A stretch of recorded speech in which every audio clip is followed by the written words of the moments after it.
What causes tomatoes to turn black on the bottom?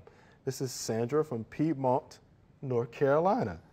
So, Ms. Sandra, we just happen to have Ms. Alainia here today, who's our tomato expert. So, Alainia, what do you say about that? Blossom end rot. Blossom end rot. They short term it BER. Okay. It is something that all tomato gardeners have dealt with at one time or another. Sure. The good news is they say it does tend to correct itself.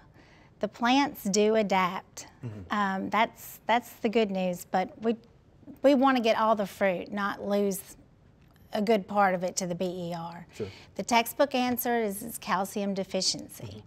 The calcium is in your soil. It's the plant's ability to get it out of the soil and into the fruit. Right. Without enough calcium sometime during the formation of the fruit, it got out of whack. Okay. And so then you get this rotted end on the blossom end. You've got to maintain the water, have consistent watering. Right. Mm-hmm. That's key.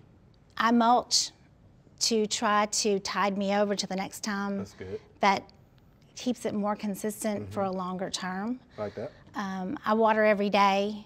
I know other people, the plants will adapt if you've been watering maybe twice a week. But that mulch gives you a little bit of a cushion. That's good. But just maintaining moisture will help primarily. Okay. Some people have had some good results or some success with side dressing, maybe oyster shells. I've heard of egg shells. With your calcium? Y'all probably heard some of those too. Yeah, I have. Yeah, I sure have. Yeah. Blossom end rot. Yeah. BER. BER, so I wrote it down. How about that? Right. I wrote it down right here. Right. BER. Mulch. Yeah, that's Mulch good. is your friend. So pretty much just a nutritional disorder. You know, is what that is, for the most part. Yeah. I think the plant will adapt, and then we try to water more. Yeah. But that mulch will give you a good cushion. Thanks for watching the video. We hope you enjoyed. To subscribe, click below.